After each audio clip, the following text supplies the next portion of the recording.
The fluorescent lights above the children's ward buzzed incessantly, casting harsh shadows across the linoleum floor as I hurried toward the exit. My sneakers squeaked against the polished surface with each step, a sound that had become as familiar as my own heartbeat over the past 18 months.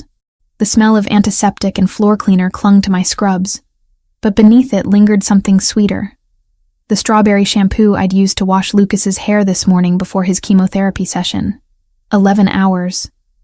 That's how long my shift had been today, and my feet screamed in protest as I pushed through the heavy glass doors into the Brooklyn night. The cool October air hit my face like a slap, carrying with it the scent of exhaust fumes and something that might have been rain.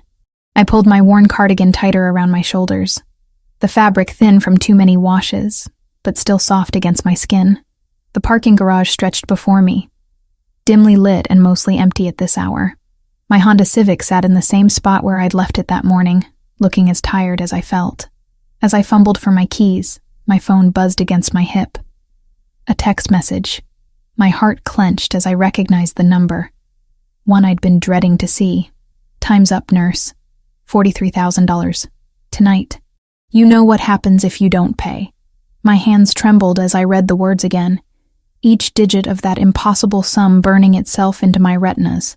$43,000. The cost of keeping my 5-year-old son alive, reduced to numbers on a screen that might as well have been asking for the moon. I leaned against my car, the metal cold even through my scrubs, and closed my eyes. How had it come to this? Lucas's leukemia diagnosis had shattered our world into before and after, and the after had been nothing but a relentless march through specialists and treatments and insurance claims that covered exactly 60% of everything. The other 40% had fallen on my shoulders like stones, each one heavier than the last. When the medical bills started piling up and the bank refused my loan application for the 3rd time, I'd made a choice that haunted my sleep. Vince Caruso and his men weren't the kind of people you borrowed money from if you had any other option. But watching your child fade away while doctors talked about experimental treatments that cost more than most people's houses had a way of making desperate choices seem reasonable. "Mommy, are the bad men going to come to our house again?" Lucas had asked me just 2 weeks ago. His green eyes, so much like mine, wide with the kind of fear no 5-year-old should carry. I'd smoothed his dark hair and promised him they wouldn't, but we both knew I was lying. Another buzz, another text. Corner of 5th and Industrial, 1 hour, come alone. Industrial District. Even the name sounded ominous. It was the part of Brooklyn where legitimate businesses went to die, replaced by warehouses and auto shops that stayed open too late and asked too few questions. Not the kind of place a 26-year-old pediatric nurse should be walking around at 11:30 at night. But what choice did I have? The late shift at the hospital paid time and a half. And every dollar mattered when you owed money to men who collected debts with baseball bats and tire irons. Mrs. Chen from 4B was watching Lucas tonight like she had so many other nights, her kind eyes never judging me for the hours I kept, or the shadows under my eyes that makeup couldn't hide anymore. I started the car, the engine coughing to life with a sound that reminded me it needed maintenance I couldn't afford. The radio crackled with static as I pulled out of the parking garage, the city lights blurring into streaks of gold and red as my eyes filled with unshed tears. Crying was a luxury I couldn't afford right now. I needed to be strong. Needed to find a way to negotiate with Vince. Maybe buy myself another week or two. The streets grew darker as I drove deeper into the industrial district, legitimate businesses giving way to shuttered storefronts and buildings that looked like they were held together by graffiti and stubbornness. My GPS directed me through a maze of narrow streets that seemed designed to swallow people whole, each turn taking me further from safety and deeper into a world I didn't belong in. 5th and Industrial turned out to be a corner dominated by a chain-link fence and the kind of streetlight that flickered more than it illuminated. I parked across the street, my hands gripping the steering wheel so tightly my knuckles went white. 3 men stood in the shadows cast by a brick building, their cigarettes glowing like orange eyes in the darkness. Vince Caruso was easy to spot, tall and lean with thinning hair and the kind of smile that never reached his eyes. The 2 men flanking him were broader, built like refrigerators with faces to match. I'd seen them before, during previous negotiations that had ended with me promising money I didn't have, and them promising consequences I didn't want to think about. My phone buzzed again. "Get out of the car." I took a deep breath, tasting fear on my tongue like copper pennies, and opened the door.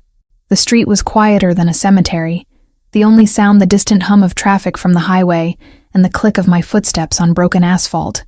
As I crossed the street, I could see Vince's smile widening, and everything inside me screamed to run. "Sofia Martinez," he said, my name sounding like a curse in his mouth. "Right on time. You always were punctual." "I need more time," I said, hating how small my voice sounded in the vast emptiness of the street. "Lucas is responding well to treatment, but the insurance—" "Save it," one of his men interrupted, stepping closer. I could smell cigarettes and something else on his breath, something sharp and medicinal. "Boss doesn't want to hear about your kid's problems anymore." Vince held up a hand, and the man stepped back immediately. "Now, Tommy, let's be civilized here. Sophia's a good customer, always polite, always tries to pay something." His eyes met mine, cold and calculating. "But good intentions don't pay for my time, sweetheart, and my time is expensive. I can give you 2,000 now," I said, my voice steadying slightly. It was every dollar in my savings account, money I'd been hoarding for Lucas's next round of treatments. "And another 1,000 next week. 41,000 short," the third man said, his voice like gravel in a cement mixer. "That's insulting." The word hung in the air between us like a threat.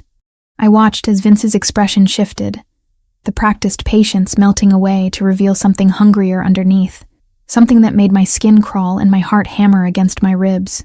"You know what I think, Sophia?" Vince stepped closer, close enough that I could see the gold in his front tooth when he smiled. "I think you're not taking this seriously. I think you believe this is some kind of charity case, and we're going to keep extending deadlines out of the goodness of our hearts."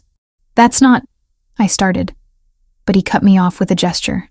"Tommy, explain to the nurse what happens to people who don't take us seriously."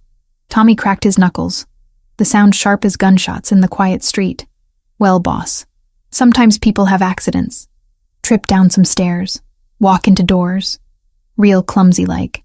And sometimes," the third man added, his smile revealing teeth that had seen better days, "accidents happen to people they care about. Kids are so fragile. Hospital security can't be everywhere." The threat hit me like ice water in my veins. Lucas. They were talking about Lucas. "No," I whispered, then louder. "No, you can't." "Can't what?" Vince's voice was soft, almost gentle. "Can't collect what's owed to us? Can't make sure our investments are protected? You came to us, remember? You begged us for help when the banks turned you away." He was right. I had begged, gotten on my knees in this very neighborhood, and pleaded for the money that would give my son a fighting chance. And now that same money was a noose around both our necks. "Run!"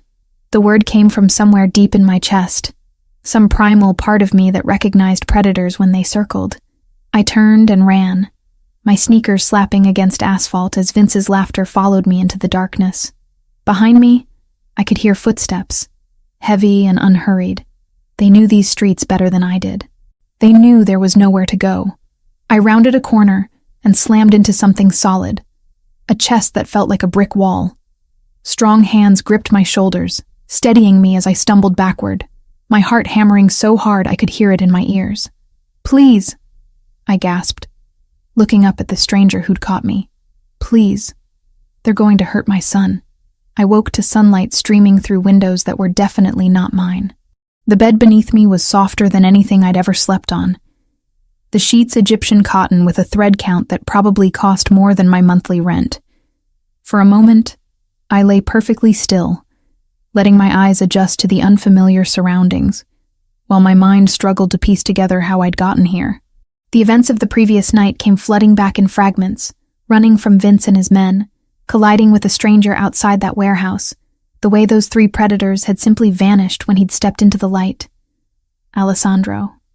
Even his name felt dangerous on my tongue. I sat up slowly, taking in the guest room that looked like something from a magazine spread.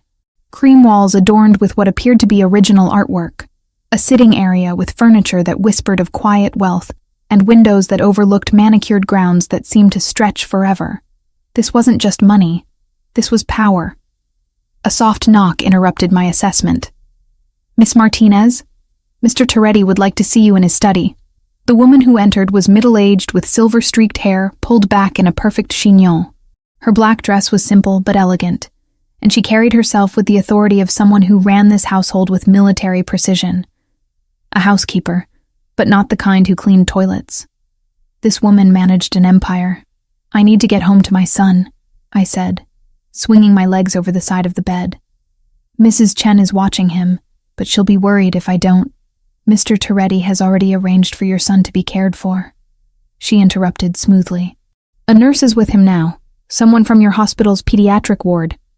Mrs. Chen has been compensated for her inconvenience." My blood turned to ice. How does he know about Lucas? How does he know about Mrs. Chen? The woman's expression didn't change. "Mr. Toretti likes to be thorough. There are clothes in the closet that should fit you. Breakfast is waiting in the study." She left before I could ask any more questions, the door closing behind her with a soft click that sounded final.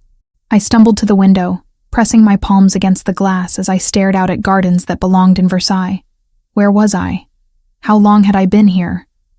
The closet she'd mentioned contained an array of women's clothing, all in my size, all with designer labels that made my eyes water. I selected the most conservative option I could find, a pair of dark jeans and a cream sweater that probably cost more than I made in a week, and tried not to think about how he knew my measurements. The hallway outside my room was a study in understated elegance. Marble floors gleamed under crystal chandeliers, and the walls were lined with paintings that looked like they belonged in museums. My footsteps echoed despite my best efforts to walk quietly, the sound announcing my presence to anyone who might be listening. I found the study by following the scent of coffee and something that smelled like fresh pastries. The door was already open, and Alessandro Toretti stood with his back to me, gazing out a floor-to-ceiling window while speaking quietly into a phone. In daylight, he was even more imposing than he'd seemed in the shadowy warehouse district. He was tall, easily 6'3", with the kind of build that came from discipline rather than genetics. His black hair was perfectly styled, and even from behind, I could see the expensive cut of his charcoal suit. When he turned to acknowledge my presence, I was struck again by those eyes. Blue so dark they were almost navy, sharp and assessing in a face that could have been carved from marble. "Sophia," he said, ending his call with a word in what sounded like Italian. "I trust you slept well. Where is my son?" The words came out sharper than I'd intended, but I was past caring about politeness. "You had no right to ensure his safety?" Alessandro gestured to a leather chair positioned across from his desk. "Please sit. We have much to discuss. I want to see Lucas. Now." Instead of responding, he opened a manila folder on his desk and began reading aloud. "Sophia Martinez, 26 years old. Pediatric nurse at Brooklyn Children's Hospital for 4 years. Mother to Lucas Martinez, age 5. Diagnosed with acute lymphoblastic leukemia 18 months ago. Father unknown. Listed as such on the birth certificate." My mouth went dry. "Stop. You live in a 1-bedroom apartment on Maple Street. Rent $1,400 monthly. Currently 2 months behind. Your son receives chemotherapy every Thursday at 9 a.m., covered partially by your hospital insurance. The remaining $43,000 in medical expenses led you to borrow money from Vincent Caruso at 30% interest." He looked up from the file, those unsettling eyes meeting mine. "Shall I continue? How do you know all this?" I whispered. "I make it my business to know everything about people who enter my life," he said simply. "Even accidentally." A silver tray sat on a side table, laden with coffee, fresh fruit, and pastries that looked like they'd been crafted by angels. My stomach growled audibly. I hadn't eaten since yesterday morning, but I ignored it. "What do you want from me?" Alessandro closed the folder and leaned back in his chair, studying me with the intensity of a scientist examining a fascinating specimen. "Your debt to Vincent Caruso has been paid in full as of 6 a.m. this morning. He and his associates will not be contacting you again." The words hit me like a physical blow. "That's impossible. $43,000, nobody just—" I did. He stood and walked to a bar cart in the corner, pouring amber liquid into a crystal glass despite the early hour. "Consider it an investment." "In what?" "In you." He took a sip of what smelled like very expensive whiskey. and returned to his position behind the desk.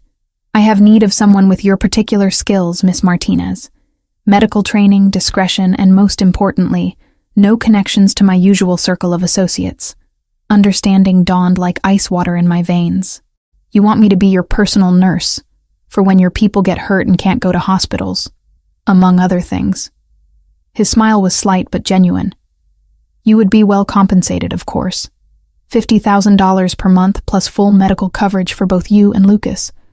The best specialists, the most advanced treatments available anywhere in the country. $50,000. The number echoed in my head like a gunshot. In a year, I could save enough to never have to worry about Lucas's medical bills again. In 2 years, I could give him everything he'd never had. Security, education, a future that wasn't constantly threatened by bankruptcy. What would I have to do? I asked, hating myself for even considering it.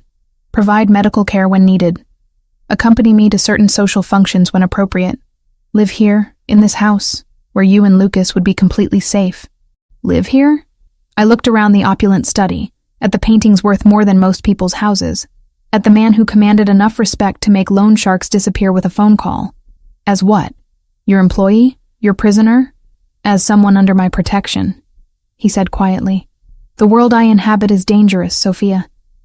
By accepting my help last night, you've already become part of it. The question now is whether you'll be an active participant or a vulnerable bystander.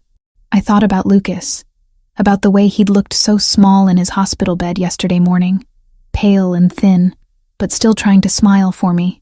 I thought about the stack of bills on my kitchen table, the calls from collection agencies, the constant fear that had been my companion for 18 months. And if I refuse? Alessandro's expression didn't change, but something shifted in his eyes. Then you're free to leave. Your debt is already paid. Consider it a gift. But I can't guarantee your safety once you walk out that door.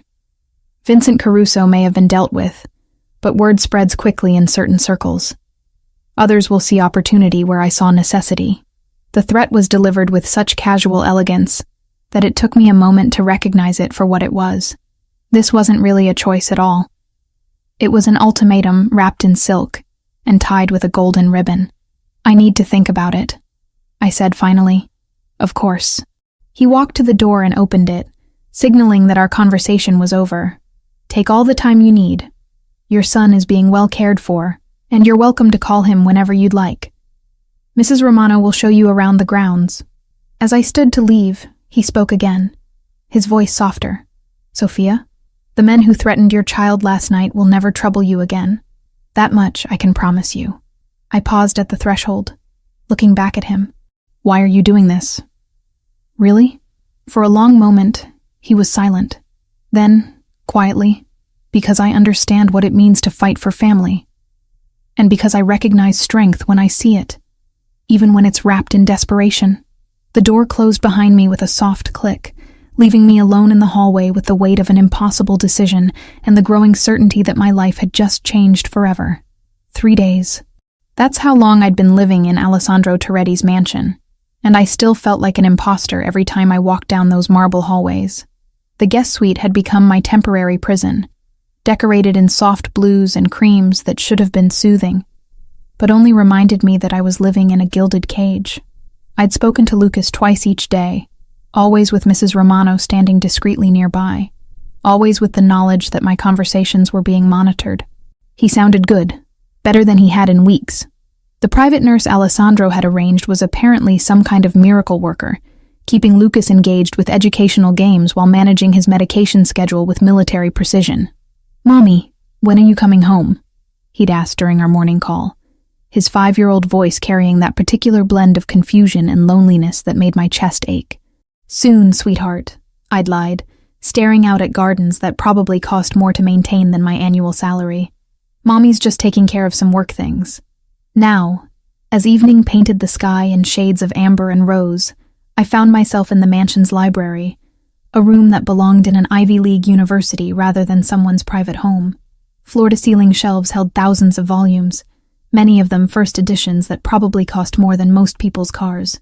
I'd been hiding here for hours, trying to lose myself in medical journals while avoiding the man who owned this place. Interesting reading? Alessandro's voice made me jump, the journal slipping from my hands and clattering to the floor. He stood in the doorway, having somehow entered without making a sound despite his size. He'd changed since morning. Gone was the formal business suit, replaced by dark jeans and a black sweater that clung to his frame in ways that made it difficult to concentrate. "Just catching up on recent research," I said, bending to retrieve the fallen journal. "Pediatric oncology advances." He moved into the room with that predatory grace I was beginning to recognize, settling into the leather armchair across from my reading nook. "For Lucas?" I nodded, not trusting my voice. The way he said my son's name, with genuine concern, rather than the calculating tone he used for business, did something strange to my insides. "The nurses report he's responding well to the adjusted medication protocol," Alessandro continued, accepting a glass of wine from Mrs. Romano, who had appeared as silently as he had. "Dr. Chen believes the new treatment combination shows significant promise." My head snapped up. "Dr. Chen? As in Dr. Patricia Chen from Memorial Sloan Kettering? You know her reputation." I stared at him in shock. Dr. Chen was one of the foremost pediatric oncologists in the country. Getting an appointment with her usually required waiting lists measured in months, connections I could never hope to have, and insurance approvals that were nearly impossible to obtain. "How?" I whispered. "I made a phone call." He sipped his wine, watching my reaction over the rim of his glass. "She's been consulting on Lucas's case since yesterday, pro bono, as a favor to a mutual acquaintance." Tears burned behind my eyes, but I refused to let them fall. "You can't keep doing this. Throwing money around, pulling strings, trying to buy my compliance with expensive favors. Is that what you think this is?" Alessandro leaned forward, his dark blue eyes intense. "An attempt to purchase your cooperation? Isn't it?" I stood abruptly, pacing to the window where I could see security guards patrolling the perimeter like well-dressed sentries. "The debt payment, the specialist, this house. It's all designed to make me dependent on you. You already were dependent, Sophia." His voice was quiet, but there was steel underneath the silk. "The only difference is that now your dependence ensures your son receives the best care possible, rather than whatever scraps your insurance company deigns to provide." I whirled to face him, anger flaring hot in my chest. "I was managing fine on my own." "Were you?" He stood as well, closing the distance between us in 3 long strides. "Borrowing money from loan sharks, working double shifts while your child underwent chemotherapy, lying awake at night wondering if you'd lose your apartment before you could save his life." Each word hit like a physical blow because they were true. Every single one of them. "That was my choice to make," I said through gritted teeth. "And this is mine." He was close enough now that I could smell his cologne, something expensive and masculine that made my treacherous body respond in ways it shouldn't. "I choose to help. I choose to provide resources that you need. I choose to protect both you and Lucas from the wolves circling outside these walls." "Why?" The question came out as barely more than a whisper. "You don't know me. You don't owe me anything. So why are you doing this?" For a long moment, he was silent, studying my face as if memorizing every detail. When he finally spoke, his voice was rougher than I'd ever heard it, "Because I understand what it means to lose everything that matters." He turned away, moving to the fireplace where flames cast dancing shadows across his features. "I was 16 when my parents were killed. Car bomb, planted by the Kaczynski family during a territorial dispute that had been simmering for years." My anger deflated like a punctured balloon, replaced by something that felt uncomfortably like sympathy. I came home from school to find police cars in our driveway and neighbors whispering behind their curtains. He stared into the fire, lost in memories that clearly still haunted him. My father had been building something legitimate, trying to transition our family's interests away from the old ways. The Kaczynskis saw that as weakness. "Alessandro," I started, but he held up a hand. "I spent the next 18 years building an empire strong enough to ensure that what happened to my parents could never happen to anyone under my protection again. And I learned that sometimes the only way to save someone is to make choices they're not ready to make themselves." He looked at me then, and I saw something in those dark blue eyes that made my breath catch. Pain, yes, but also a fierce determination that was both beautiful and terrifying. "You remind me of him," He continued quietly. My father. The way you fight for Lucas, the sacrifices you make without complaint, the strength you show even when you're breaking apart inside. I recognize that kind of love because I watched it destroy and rebuild a man who was trying to create something better for his family. The admission hung in the air between us like a bridge neither of us was quite ready to cross.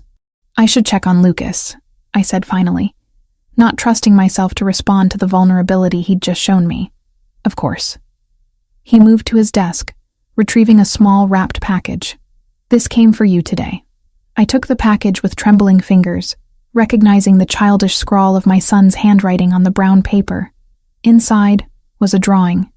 Stick figures of a woman and a small boy holding hands under a rainbow, with I love you, Mommy, written in crayon across the top. He asked the nurse to help him mail it. Alessandro said softly, apparently he wanted to make sure you knew he was thinking about you. The tears I'd been holding back finally spilled over, hot tracks down my cheeks as I clutched Lucas's artwork to my chest.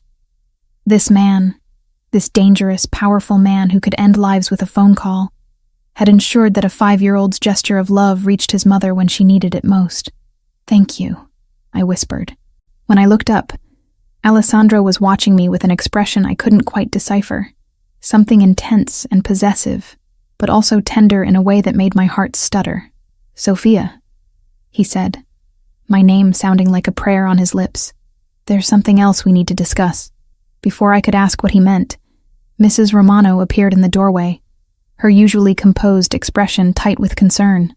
Sir, there's been a development. Tommy called from the warehouse.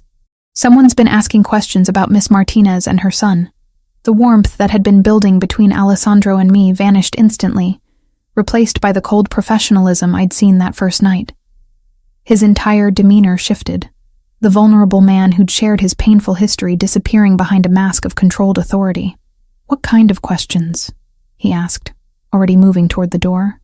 The kind that suggest our involvement with Miss Martinez hasn't gone unnoticed, Mrs. Romano replied. Tommy thinks we may have been made. Alessandro cursed in what sounded like Italian, his hands clenching into fists at his sides. When he looked at me, I saw something that made my blood turn cold. Fear, not for himself, but for me. Pack a bag, he said quietly. We're leaving in 10 minutes. What? Why? What's happening? The Kaczynskis, he said grimly. It seems they've learned about my newest acquisition. The pediatric wing of Brooklyn Children's Hospital felt different when you were walking through it with a dozen armed men trying to look inconspicuous. Alessandro's security team had spread themselves throughout the corridors, some dressed as maintenance workers, others posing as visiting family members, but I could feel their presence like electricity in the air, coiled and ready to spring. Lucas is in room 314, I told Alessandro, as we stepped off the elevator. His chemotherapy session should be finishing soon. He nodded, his hand resting lightly on my lower back as we walked. The gesture was possessive, but also protective, and I found myself leaning into his touch despite every rational part of my brain screaming warnings. 3 days in his world had changed something fundamental inside me, shifting my perspective in ways I wasn't ready to examine too closely. Mommy! Lucas's voice rang out as we approached his room, and my heart clenched at the pure joy in that single word. When I pushed open the door, he was sitting up in the treatment chair, IV line still connected to his port, but color in his cheeks that hadn't been there in months. Hey, baby. I rushed to his side, careful not to disturb the tubing as I wrapped him in my arms. He smelled like strawberry shampoo and that antiseptic hospital scent, but underneath it was something else. Health, maybe. Hope. Look, Mommy. He held up a tablet displaying some kind of educational game. Ms. Jennifer taught me about the solar system. Did you know Jupiter has 79 moons? I did not know that, I said, fighting back tears as I smoothed his dark hair. He looked so much better than when I'd last seen him. Stronger, more like the energetic little boy he'd been before the cancer tried to steal his childhood. Ms. Jennifer, this is my mommy, Lucas announced proudly to the nurse who was monitoring his treatment. She works at a hospital too, but for all the kids, not just me. The nurse, Jennifer apparently, smiled warmly. Your mom and I have spoken on the phone, and this must be Mr. Alessandro. She extended her hand to Alessandro, who had been standing quietly in the doorway. Lucas has told me a lot about you. All good things, I hope, Alessandro said, stepping forward to shake her hand. When he approached Lucas's chair, his entire demeanor softened in a way that made my chest tight. How are you feeling today, champion? Really good, Lucas beamed. Ms. Jennifer says my numbers are the best they've been since I got sick, and Dr. Chen showed me pictures of my blood cells on her computer. They look like little fighting soldiers. Alessandro's eyes met mine over Lucas's head, and I saw something there that made my breath catch. Genuine affection for my son, not the calculated interest of someone playing a part, but real warmth. That's wonderful news, Alessandro said, crouching down to Lucas's eye level. Dr. Chen is one of the best doctors in the world. If she says your soldiers are winning, then they are. Are you my mommy's boyfriend? Lucas asked, with the blunt curiosity that only 5-year-olds possessed. Heat flooded my cheeks. Lucas, that's not... He's a friend, Alessandro said smoothly. A very good friend who cares about both you and your mommy very much. Before Lucas could ask any more embarrassing questions, Jennifer finished disconnecting his IV and began gathering her supplies. All done for today. You can go home whenever you're ready. Actually, Alessandro said, his voice taking on that careful tone I was learning to recognize. We need to make a slight change to the pickup routine. I was about to ask what he meant when I saw it. A man in a janitor's uniform mopping the same spot in the hallway for the 3rd time, his eyes constantly scanning the area around Lucas's room. But it wasn't one of Alessandro's men. The build was wrong, the movements too tense. Alessandro saw him too. I could tell by the way his posture shifted almost imperceptibly, his hand moving to rest inside his jacket. Ms. Jennifer, he said quietly, I need you to take Lucas to the playroom for a few minutes. There's a security concern we need to address. The nurse looked confused, but professional. Of course.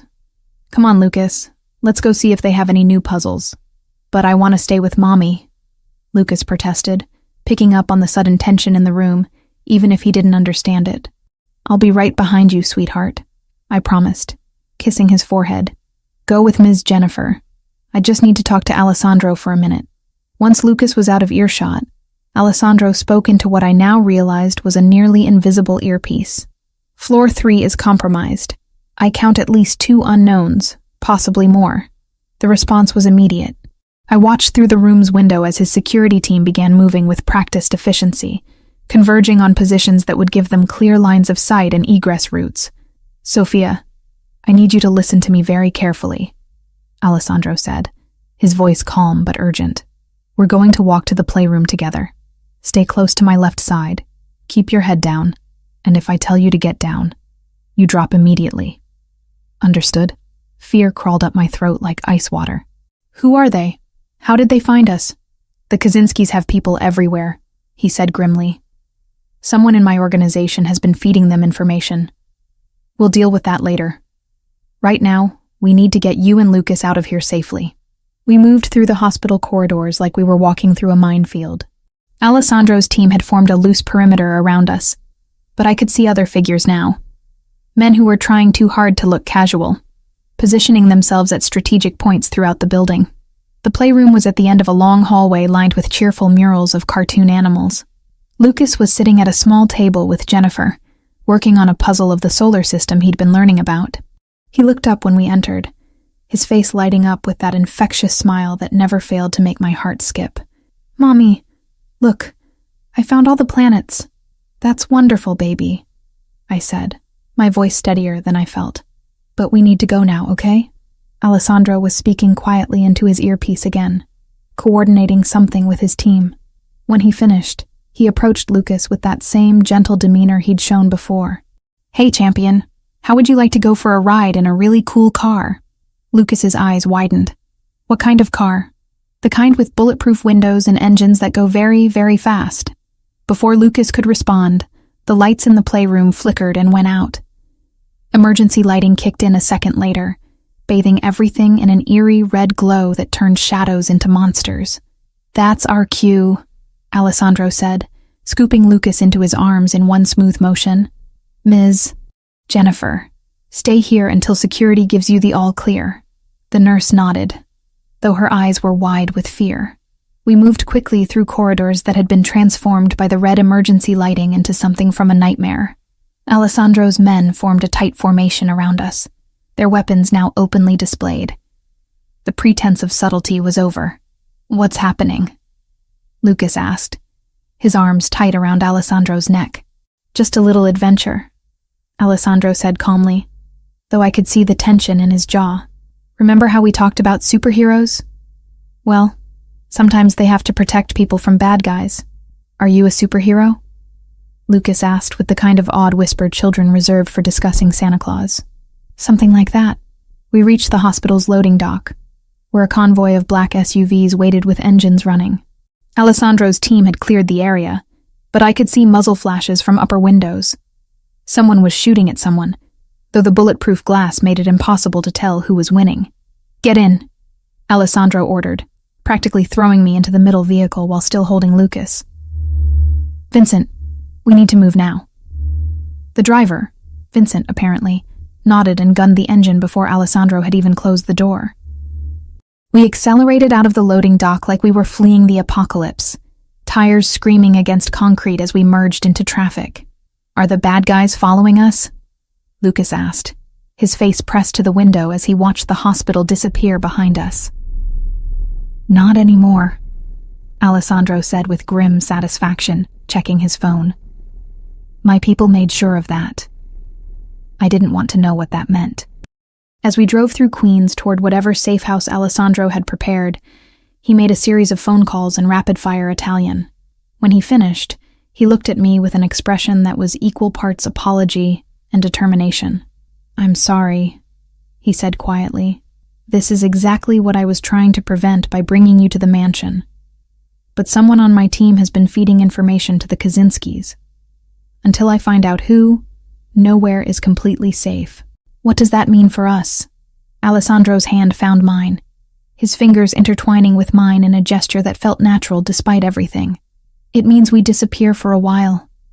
Let them think they've won until I can identify the traitor and deal with him permanently." The way he said "deal with him" sent a chill down my spine, but I found myself nodding anyway, because somewhere between the hospital and this moment, I'd made a choice I hadn't even realized I was making. I trusted him. This dangerous, powerful man who had turned my life upside down. I trusted him to protect my son and me when no one else could, and that terrified me more than any number of Kaczynski assassins ever would. "Mommy," Lucas said sleepily, the adrenaline of our escape giving way to exhaustion. "Is Alessandro going to keep the bad guys away?"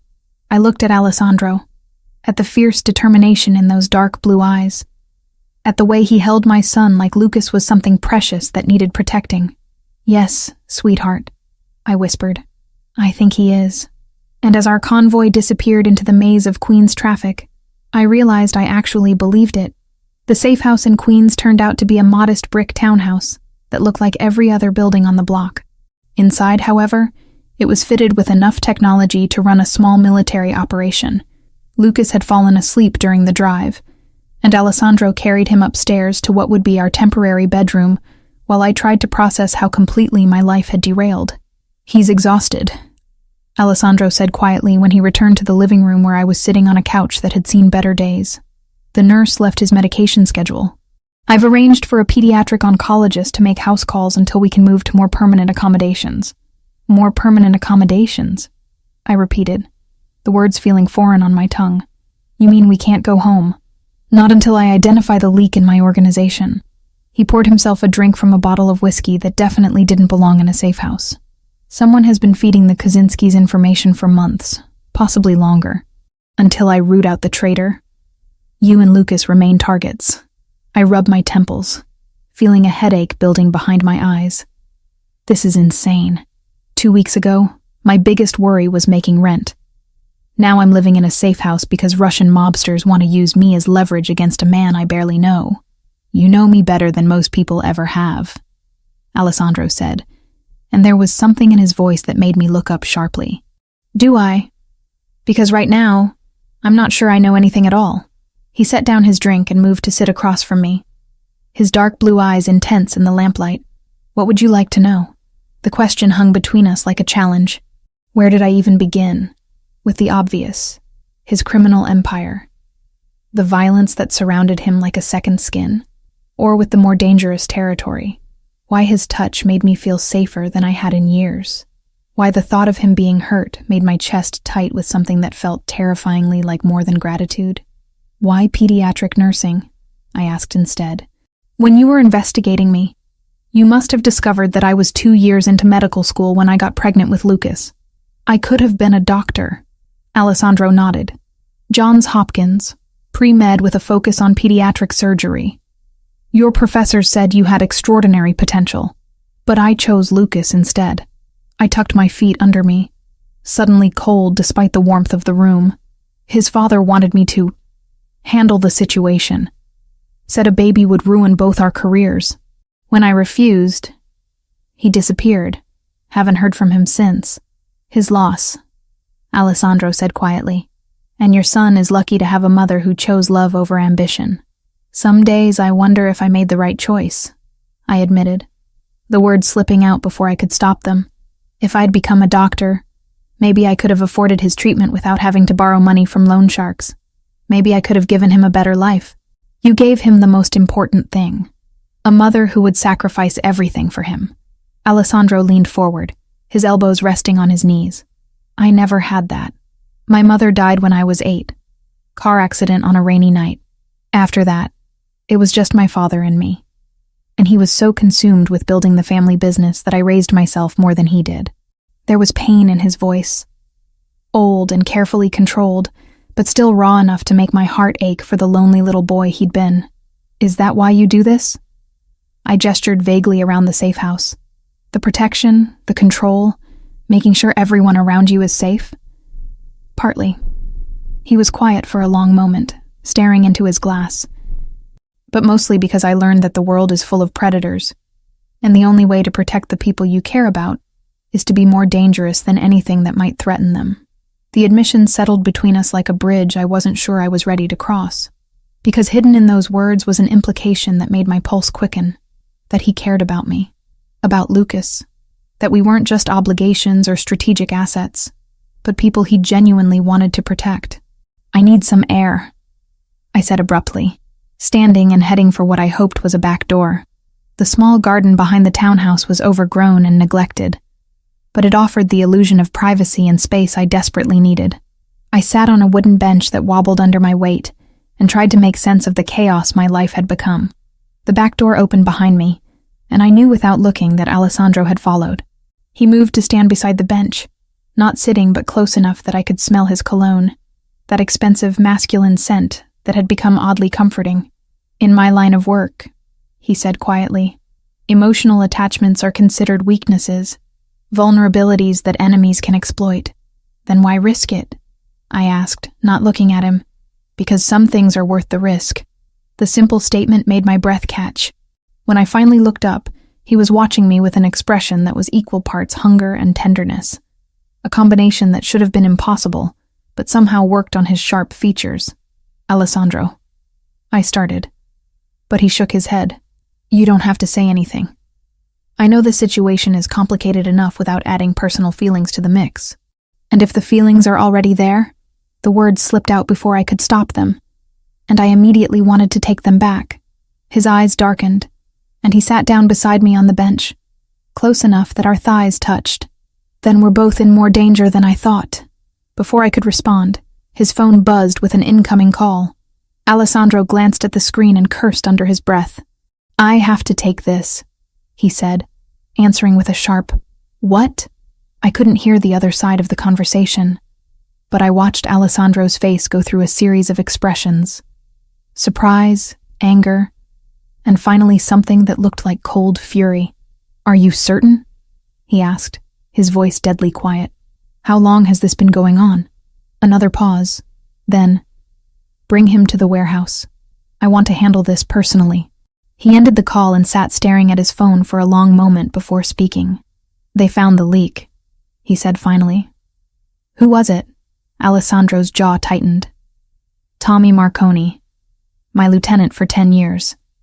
Someone I trusted with my life, with my secrets, with knowledge of everyone under my protection. The betrayal in his voice was devastating to hear. This wasn't just about business or territory. This was personal. Someone Alessandro had considered family had been selling information to his enemies, putting not just him at risk, but everyone who depended on him for protection. Including me. Including Lucas. What happens now? I asked.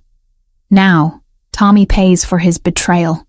Alessandro stood, and I could see the transformation happening in real time. The man who had shared his painful history with me, disappearing behind the mask of someone capable of terrible things. And then, we make sure the Kaczynskis understand the cost of threatening what's mine. The possessive pronoun sent a shiver down my spine that had nothing to do with fear. I should go, he continued, checking his weapon with practiced efficiency. Vincent will stay here with you and Lucas. There are 2 other men positioned around the block, and the house has a state-of-the-art security system. You'll be safe. And you? The question came out more vulnerable than I'd intended. Alessandro paused at the back door, looking over his shoulder at me. I'll come back, he said simply. I promise you that. After he left, I sat in the garden for a long time, listening to the distant sounds of city traffic and trying to process everything that had happened. Somewhere upstairs, my 5-year-old son was sleeping peacefully, unaware that his life had become the center of a war between criminals who saw him as nothing more than leverage. But to Alessandro, Lucas was more than that. I'd seen it in the way he'd carried my son out of the hospital. The gentleness in his voice when he'd promised Lucas that the bad guys couldn't hurt him anymore. Alessandro Toretti, a man who commanded an empire built on fear and violence, had fallen for a sick little boy's courage and innocence, just like he'd fallen for his mother's desperation and determination to save that little boy at any cost. When I finally went back inside, Vincent was in the kitchen, cleaning a gun with the casual efficiency of someone who'd done it thousands of times before. He'll be back, Vincent said without looking up.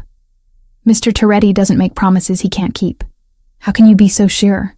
Vincent looked at me then, and I was surprised to see something like amusement in his eyes, because in 10 years of working for him, I've never seen him care about anything the way he cares about you and your son. And Alessandro Toretti would burn down half of Brooklyn before he'd let anything happen to the people he protects. I went upstairs to check on Lucas, who was sleeping curled around a stuffed dinosaur that I didn't recognize. Probably something Alessandro had thought to bring from the hospital. My son looked so peaceful, so normal, that it was hard to believe we were hiding from people who wanted to use him as a weapon. As I sat watching Lucas sleep, I realized that somewhere in the space between desperation and safety, between gratitude and something deeper, I'd stopped fighting the truth that had been building inside me for days. I was falling in love with Alessandro Toretti, and that terrified me more than any threat the Kaczynskis could make. Alessandro didn't come back that night, or the next day. By the time 48 hours had passed without word, I was pacing the safe house like a caged animal, jumping at every creak of the old building's settling bones. Vincent maintained his post with professional calm, but I caught him checking his phone more frequently as the hours stretched on. This is normal, he assured me when he found me staring out the living room window for the 100th time. Sometimes these things take longer than expected. What things? I demanded. What exactly is he doing? Vincent's expression shuddered. Nothing you need to worry about. But I was worrying. I was worrying about what Alessandro might be doing to Tommy Marconi, what the Kaczynskis might be planning in retaliation, and most dangerously, what it meant that my heart clenched with genuine fear every time I thought about Alessandro being hurt. Lucas, thankfully, seemed oblivious to the tension. He'd adapted to our temporary living situation with the resilience that only children possessed, turning the safe house into his personal playground while maintaining his medication schedule with the help of Dr. Patterson, the pediatric oncologist Alessandro had somehow convinced to make house calls. "Mommy, when is Alessandro coming back?" Lucas asked on the 3rd morning, looking up from the tablet where he was playing an educational game about marine biology. "Soon, sweetheart," I said, hoping I wasn't lying. "Good. I want to show him the whale facts I learned." The simple statement twisted something in my chest. In less than a week, Alessandro had somehow become important to my son, not just as a protector, but as someone Lucas genuinely cared about, someone he looked up to and wanted to impress, just like his mother. I was still processing that uncomfortable truth when my phone rang. Alessandro's number flashed on the screen, and I answered so quickly I nearly dropped the device. Sophia. His voice was rough, like he'd been shouting or hadn't slept. Are you and Lucas safe? We're fine. Where are you? Vincent said. Vincent doesn't know everything. There was noise in the background. Voices, machinery, something that sounded like construction. I need you to listen carefully. In about 6 hours, Viktor Kaczynski is going to make a move. I've disrupted his operation significantly, and he's going to respond by trying to take what he thinks I value most. Ice flooded my veins. Us. Yes, but I'm not going to let that happen. His voice hardened. Vincent has instructions to move you to a secondary location if I'm not back by 4 p.m. You're to go with him without argument, no matter what you might hear or see. Alessandro, what's going on? What did you do? Silence stretched across the connection, filled only by that background noise that I was beginning to think might be screaming. I did what was necessary, he said finally. Tommy is no longer a problem. Neither are the 3 Kaczynski soldiers he'd been feeding information to. But Viktor knows I'm coming for him now, and desperate men do desperate things. Come back, I whispered. Whatever you're planning, whatever you think you need to do, just come back. We'll figure out another way. There is no other way, Sophia. His voice softened slightly. This ends now, one way or another, but I need to know you and Lucas are safe before I can finish it. The line went quiet, and for a moment I thought he'd hung up. Then, I love you. The words hit me like a physical blow, stopping my breath in my throat. Not just because he'd said them, but because of how he'd said them. Like a goodbye. Alessandro, I love you, he repeated stronger this time. And I love that little boy who asks about whale facts and calls me a superhero. I need you to know that, in case. Don't. Tears were streaming down my face now. Don't you dare say goodbye to me. Then don't let this be goodbye. His voice was steady now, controlled. When this is over, when you're both safe, I want to take you home. To our home. I want to wake up next to you every morning and help Lucas with his homework and maybe give him a little brother or sister to boss around. The future he was painting was beautiful and terrifying and completely impossible. Except that I found myself wanting it with a desperation that rivaled my need to keep Lucas alive. Come back to us, I said through my tears. Whatever it takes, just come back. I'll try, he promised. But if I don't, you will. I was crying openly now, not caring that Vincent was watching from the kitchen doorway. You have to, because I love you too, you insane, dangerous, impossible man. And I'm not raising your son without his father. The silence that followed was different, charged with something that felt like hope rather than despair. My son? Alessandro's voice was barely above a whisper. If you want him, if you come back to us. Lucas asked me yesterday when you were going to officially become his daddy, and I realized I didn't have an answer because I'd been too scared to admit what I already knew. Sophia, I choose you, I interrupted, the words rushing out before I could lose my nerve. I choose this life, this crazy, dangerous world you live in. I choose you and whatever comes with loving you, because the alternative is living without you, and I can't do that anymore. Jesus, Sophia. His voice was rough with emotion. You don't know what you're saying. I know exactly what I'm saying. I'm saying I love you. I'm saying I want to be yours, officially and permanently and in every way that matters. I'm saying that if you die on me before we have a chance to figure out what this is between us, I will never forgive you. Another long silence. Then a sound that might have been laughter or a sob. Hold that thought, Alessandro said. I'm coming home. The line went dead, leaving me staring at my phone through tears that I couldn't seem to stop. Vincent approached slowly, like I might bolt if he moved too fast. He'll be back, Vincent said quietly. I've never seen Alessandro Toretti lose a fight, and he's never had more reason to win one. What if he doesn't? The question came out small and broken. What if Viktor Kaczynski is smarter or faster or just luckier? Then we make sure you and Lucas disappear so completely that no one will ever find you, Vincent said with absolute certainty. That's what Alessandro would want, and that's what we'll do. But it won't come to that. How can you be so sure? Vincent smiled, and for the first time since I'd met him, he looked almost human, because Alessandro just got something worth living for. And men like him don't give up things worth living for without a fight that shakes the foundations of the earth.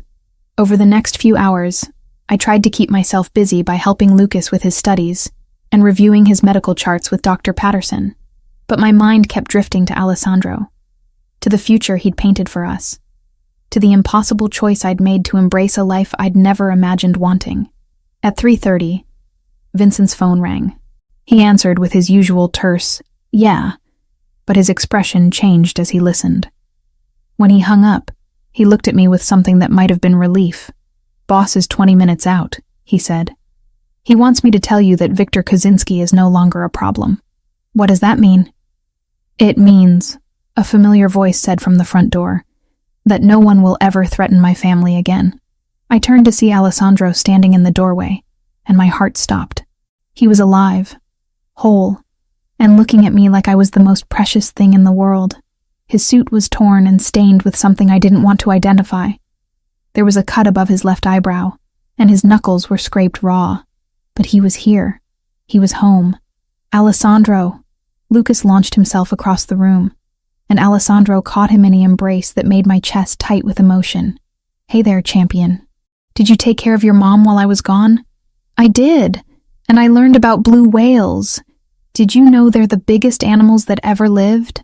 "I did not know that," Alessandro said solemnly. "You'll have to tell me all about it." Over Lucas's head, Alessandro's eyes met mine, and I saw everything I needed to see there. Love, relief, and a promise that this was just the beginning. "Sophia," he said quietly, setting Lucas down but keeping one hand on my son's shoulder. "We need to talk." "Later," I said, moving toward him with purpose.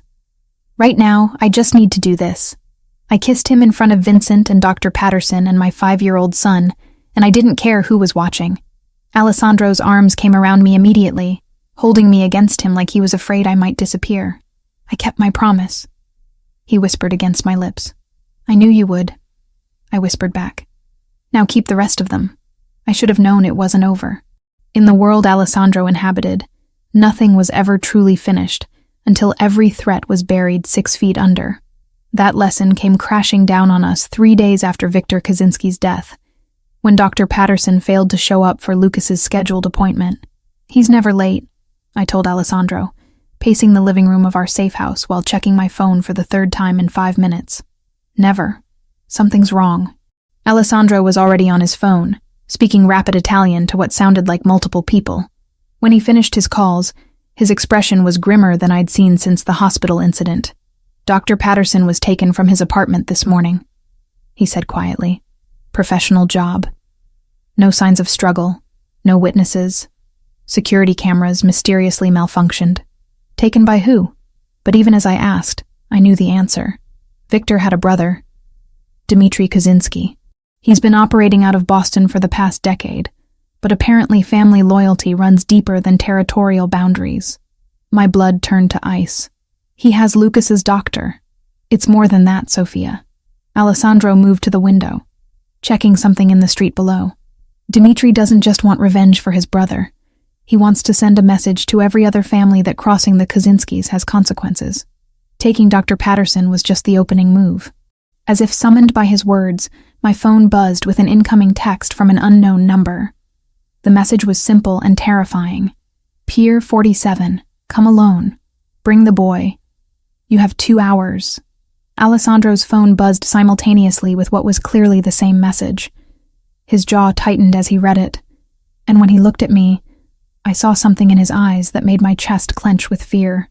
"They have Dr. Patterson at the pier," he said. "They want you and Lucas in exchange for his life." "We can't." The words came out as barely more than a whisper. "Alessandro, we can't trade Lucas for—" "We're not trading anyone." He cut me off, his voice carrying that deadly calm I'd learned to recognize. "But we are going to that pier. You just said they want us to come alone. They want you to think you're coming alone." Alessandro was already moving toward the stairs, probably to check on Lucas. "There's a difference." Over the next hour, I watched Alessandro coordinate what appeared to be a small army. Men arrived at the safe house in 1s and 2s, each carrying cases that I suspected contained enough firepower to level a city block. Vincent briefed them on the pier's layout, while Alessandro studied satellite images on his laptop. The pier extends about 200 yards into the harbor, Vincent explained, pointing to various positions on a detailed map. 3 ways in by land, 1 by water. If they're smart, they'll have snipers positioned here, here, and here. They're not just smart, Alessandro said grimly. Dmitry Kozinski spent 10 years building a reputation in Boston. He doesn't make mistakes. Then how do we get Lucas out of there safely? I asked. Alessandro looked up from his laptop, and I saw something in his expression that made my heart skip. We don't take Lucas to the pier. What? They said bring the boy. They didn't specify which boy. Alessandro's smile was cold and calculating. Vincent's nephew is about Lucas's size, right age, from a distance, especially if he's wearing Lucas's jacket. Understanding dawned, along with a mixture of relief and terror. You want to use a decoy. I want to give Dmitry what he expects to see while keeping the people I love out of the line of fire. Alessandro stood and pulled me into his arms. But it means you'll still have to go to that pier, Sophia. I can't risk using a double for you. They'll have photographs, they'll know. I'm going with you anyway, I said, surprised by how steady my voice sounded. Dr. Patterson risked his safety to help Lucas. I'm not letting him die because of us. Alessandro's eyes searched my face. You understand what you're agreeing to? This isn't just dangerous. If something goes wrong, if my plan fails, then we face it together. I reached up to touch the cut above his eyebrow, which was already healing. That's what partners do, right? They face things together? Partners, he repeated, and something in his voice made my chest tight. Is that what we are? I think we're a lot more than that, I said softly. But we can figure out labels later. Right now, let's go save Dr. Patterson and end this once and for all. The drive to the pier took 25 minutes through traffic that seemed designed to test my sanity. I sat in the passenger seat of Alessandro's Bentley, wearing a wire so thin I could barely feel it, and a bulletproof vest that felt like it weighed 100 pounds. Vincent's nephew, Tony, a brave 13-year-old who looked remarkably like Lucas from a distance, sat in the back seat wearing my son's favorite dinosaur jacket. Remember, Alessandro said for the 10th time, you follow my lead exactly. If I tell you to get down, you drop immediately. If I tell you to run, you run, and don't look back. And if something happens to you, nothing's going to happen to me. He squeezed my hand briefly. I have too much to live for now. Pier 47 stretched into New York Harbor like a concrete finger pointing toward the Statue of Liberty. At 7 p.m., it should have been bustling with tourists and evening fishermen. Instead, it was eerily deserted, except for a single figure standing at the far end. Dr. Patterson, tied to one of the support pillars with what looked like enough rope to secure a boat. I count 6 hostiles. Vincent's voice crackled through Alessandro's earpiece. 3 on the pier itself, 2 in the warehouse behind you, 1 in the water on a speedboat. Dmitry Kozinski is the tall one standing next to the doctor. Copy that. Alessandro checked his weapon one final time.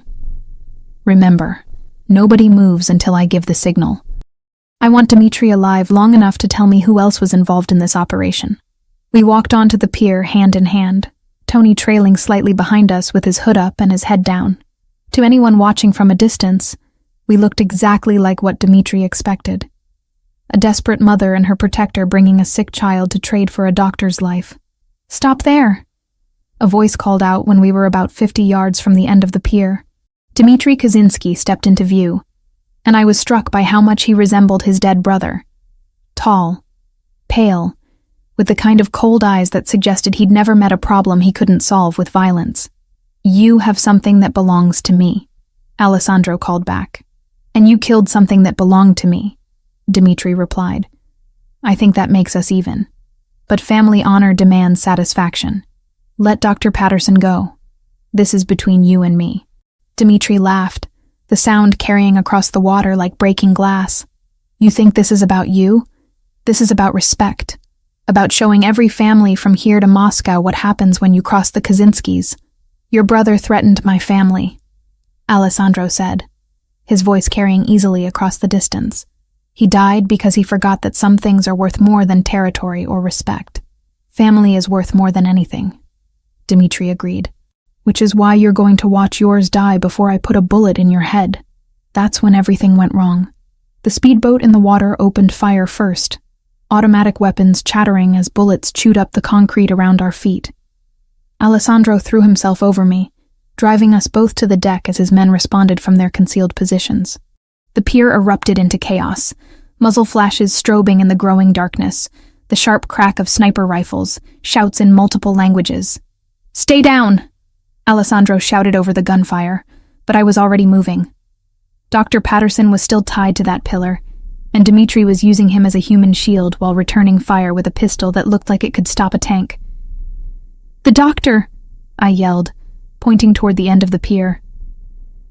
Alessandro followed my gaze and cursed.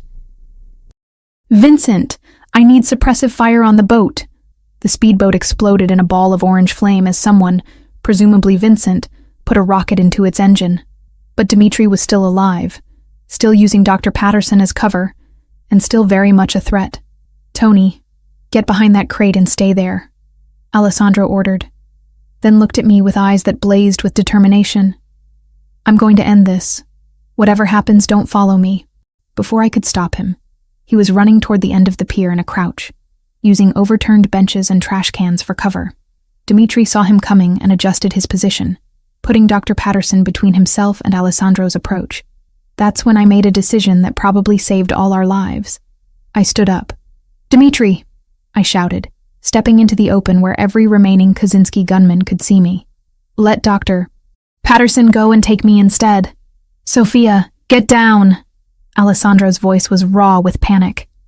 But Dmitri had already shifted his attention to me, probably seeing an easier target than the man who'd killed his brother. He released Dr. Patterson and raised his weapon, pointing it directly at my chest. What he didn't see was Tony slipping around behind him, moving with the quiet grace of someone who'd clearly inherited the family business. The 13-year-old produced a knife from somewhere in Lucas's jacket and drove it into the back of Dmitri's leg. Dmitri screamed and spun, his shot going wide. Alessandro used the distraction to close the distance, tackling the Russian to the pier's deck in a move that sent both men dangerously close to the edge. They fought with the desperate intensity of men who knew only one of them would walk away. Dmitri was larger, but Alessandro fought with the fury of someone protecting his family. They rolled across the concrete, each trying to gain control of Dmitri's gun. The weapon discharged twice more, and I held my breath until I saw Alessandro roll away from Dmitri's suddenly still form. The Russian lay motionless, blood pooling beneath his head as waves lapped against the pier supports below. "It's over," Alessandro said, standing slowly and looking around at the sudden silence. "It's finally over." I ran to him, throwing my arms around his neck, despite the blood on his clothes and the exhaustion in his eyes. "Are you hurt?" "Nothing serious." He held me tight, his face buried in my hair. "Are you okay?" "Tony? We're fine." I pulled back to look at him, needing to see his face. "Is it really over?" Alessandro nodded, then looked past me to where Dr. Patterson was being freed by Vincent. The Kaczynski family dies with Dmitri. No more brothers, no more cousins seeking revenge. We can go home now. Home. The word carried more weight than it ever had before. "All of us?" I asked, thinking of Lucas back at the safe house. "All of us," Alessandro confirmed. Our family. 18 months later, I stood in front of a floor-length mirror in the bridal suite of St. Patrick's Cathedral, hardly recognizing the woman staring back at me. The wedding dress, a custom creation that cost more than my old apartment's annual rent, fit like it had been painted onto my body. Seed pearls caught the afternoon light, and the cathedral-length veil cascaded around me like liquid silk. "You look like a princess, Mommy," Lucas said from behind me, his voice filled with 6-year-old awe. He looked impossibly handsome in his miniature tuxedo, his dark hair combed back just like Alessandro's, his green eyes bright with health and happiness. 6 months. That's how long it had been since Dr. Chen had declared Lucas officially in remission. The experimental treatment Alessandro had funded, the one that had cost more than most people's houses, had worked. My little boy was healthy, growing, and calling the most dangerous man in New York Papa, with complete trust and adoration. Mrs. Toretti, said Maria, Alessandro's cousin, as she adjusted my veil one final time. It's time. Mrs. Toretti. In 10 minutes, that would be my name. Sophia Toretti, wife to the most powerful man on the East Coast, stepmother to an empire built on controlled violence and strategic fear. A year ago, the thought would have terrified me. Now, it felt like coming home. The cathedral was packed with representatives from every major family from Boston to Miami. They'd come to witness not just a wedding, but a consolidation of power. Alessandro Toretti was no longer just the head of his father's organization. He was becoming something closer to royalty in this shadowy world I'd chosen to embrace. But as I walked down that endless aisle, I wasn't thinking about politics or territory, or the subtle nods of respect from men who could end lives with a phone call. I was thinking about the man waiting for me at the altar, resplendent in a tuxedo that had probably been made by angels. His dark blue eyes fixed on me with an intensity that made my heart race. Alessandro Toretti looked at me like I was his salvation, and his damnation rolled into one. Like he couldn't believe I was real, couldn't believe I was walking toward him willingly, couldn't believe that somehow, against all odds, we'd found our way to this moment. Lucas walked beside me, carrying our rings on a silk pillow, with the serious concentration of someone who understood the importance of his job. When we reached the altar, he grinned up at Alessandro and whispered loudly enough for half the cathedral to hear, "Papa, you look fancy."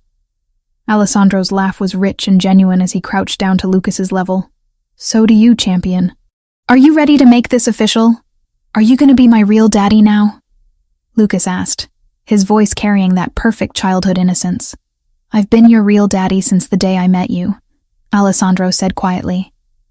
And I saw tears in the eyes of more than one hardened criminal in the front pews. Now it's just going to be legal. The ceremony itself was a blur of Latin phrases and traditions that stretched back centuries. But what I remembered, what I would carry with me forever, was the moment Alessandro slipped his grandmother's ring onto my finger. A perfect emerald surrounded by diamonds that had somehow survived 2 world wars and 3 generations of Toretti men. "With this ring," he said, his voice steady and sure, "I thee wed, and I promise to love, honor, and protect you and our son for as long as I draw breath. Our son, not my son or his stepson, but ours."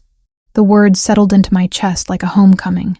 When the priest finally pronounced us husband and wife, Alessandro's kiss was soft and reverent, a promise rather than a claim, but I could feel the passion underneath, the barely leashed desire that had been building between us for months.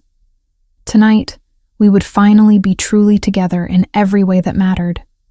The reception was held at the Waldorf Astoria, in a ballroom that had been transformed into something from a fairy tale. Crystal chandeliers cast rainbow prisms across tables laden with flowers that probably cost more than most people's cars.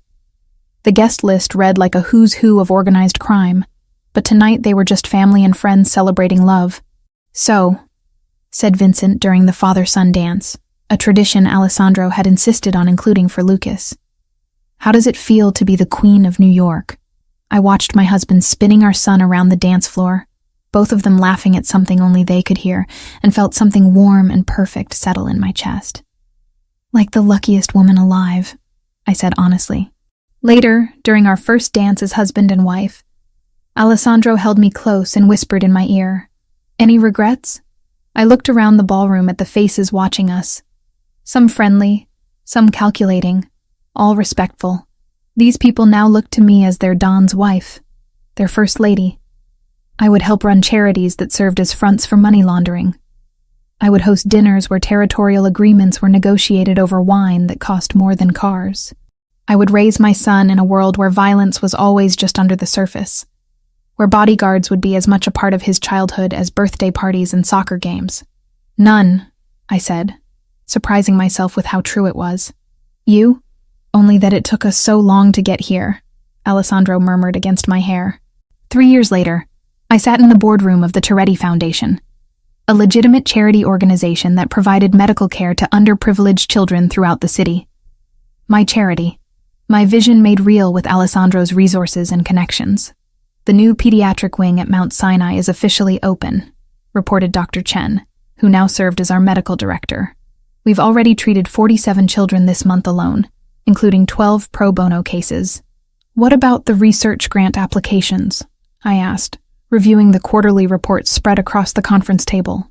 Approved, said Michael Romano, our CFO and Mrs. Romano's son. The Martinez Foundation for Pediatric Cancer Research is now fully funded for the next 5 years. The Martinez Foundation, named after my maiden name, dedicated to ensuring that no parent would ever have to choose between their child's life and financial ruin. It was Alessandro's wedding gift to me. $10 million to start, with a promise of unlimited funding as long as children needed help. Excellent. What about the new clinic in Queens? As we reviewed plans for expanding our medical outreach, I felt a familiar flutter in my abdomen. 7 months along, and our daughter was already making her presence known. Isabella Rose Toretti, named after Alessandro's grandmother and the flower I'd been holding when we first met. You should be resting, Alessandro said from the doorway, having arrived to collect me for lunch as he did every day.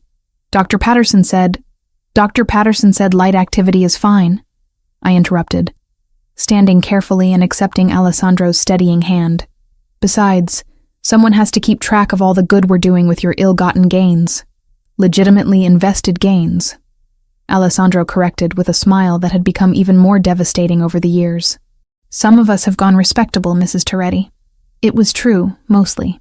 Alessandro's business interests had slowly shifted toward legitimate enterprises, real estate development, restaurant chains, technology investments. He still commanded respect from the old families, but more as an elder statesman than an active participant.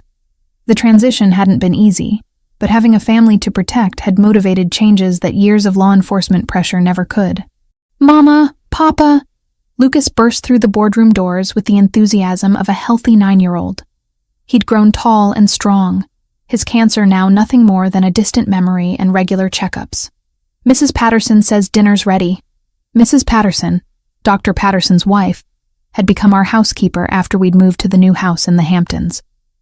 The sprawling estate was a far cry from both my old apartment and Alessandro's Manhattan mansion. It was a family home, with rooms designed for children to run through, and gardens meant for playing rather than impressing. How was school today, champion? Alessandro asked, lifting Lucas easily despite his growing size. Great. I got an A on my marine biology presentation. Did you know that some whales can live for over 200 years?